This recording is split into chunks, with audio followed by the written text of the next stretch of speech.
Hello, good morning, and I'm back from my training day, and I really wanted to bring this to you guys because even sort of when you do this job, or probably even more when you do this job, I think it's really important to sort of take time out to go and refresh your knowledge and keep it up to date. And I was saying to one of the colleagues that was sitting next to me, and she was a GP, lovely lady, and she was saying, it's just about having that multiple perspective. It doesn't matter if someone starts talking about something that you already know. Often it's things that, yeah, you do already know, but actually you've forgotten. And this is one of the things I wanted to bring to you because something switched something on in me. I'm thinking, do you know, I've been thinking for ages, and it's like I didn't know it was there, but it was there, if that makes sense. But anyway, this is what I went to. I'm just having a look to see if I can see anything. The Art of Being Brilliant.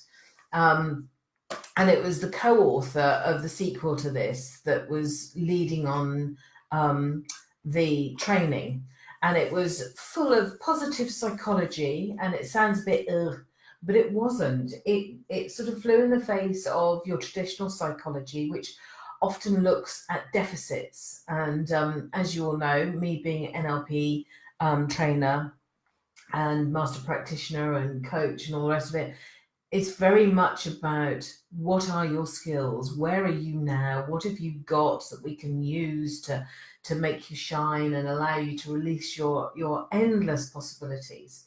So yes, it was all about that. And it was I think it's really important that we sort of reflect on all our learnings, whatever we've been doing. And one of the things that popped up for me was about the heliotropic effect. Now, I don't know how many of you have been to France, but I imagine most of you, whether you it's from school or from kids or whatever, you've planted sunflowers in your garden or whatever, or seen the fields of sunflowers. And this is very much about the heliotropic effect because those sunflowers, if you watch them throughout the day, their head turns towards the sun. And I really want to encourage you to take up the sunflower pose today. It sounds a bit bit weird, doesn't it?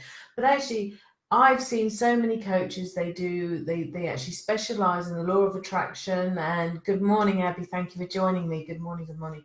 Um, about the law of attraction, and they do great groups on it and things like that. But actually, the law of attraction is not just about thinking positively, it's the whole thing. So although we see people sort of putting their vision boards up, and they read positive things, but they don't behave in a positive way. And this is where I love the sunflower and the heliotropic effect, because the sunflowers even turn to follow the sun round. And this is what we need to do. We need to find our sun and continue to face it. We need to move out of the dark.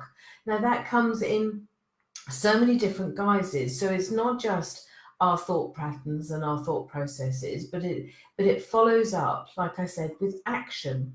So what I want to try and think about is there was a lovely quote from Henry David Thoreau, which who said that people who approach life from a confident life of feeling well-being, which is very much holotropic effect again, because if you look then into the sort of the realms of research and psychology, in actual fact, what they say is that there's an innate human need to be appreciated and to be valued.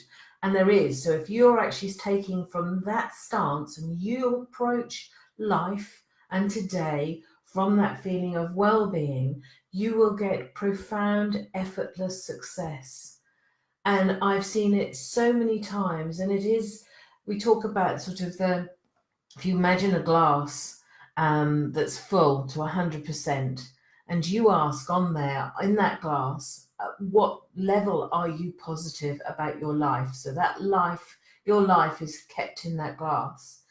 And what they say is the people who are mostly in the 2%. Now, you're not always in the 2%. It's impossible because life brings you sadness. But in that 2%, if you spend most of your time or as much time as you can in that top 2% of high energy, positivity, boundless energies, and always imagining there's something better around the corner, that's where you will find most of your success will come when you're up there, because once you're up there, it sets off the endorphins of creativity and acceptance and openness and abundance. So this is where my message comes to you guys. If you do nothing else, imagine you're a sunflower. Find that sun, face that sun, and follow it. And I hope you found some value in this. And please do feel free to share my video. And I'll be back at the end of the week with more sharings. And I do understand that sometimes it's not always possible. It's not always possible to keep that particular positive. When you've met some people that you just think actually life just can't be always that positive. Have that warrior thinking.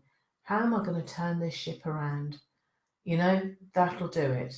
So yeah, I wish you lots of love and happiness, and I will see you at the end of the week. Bye bye for now.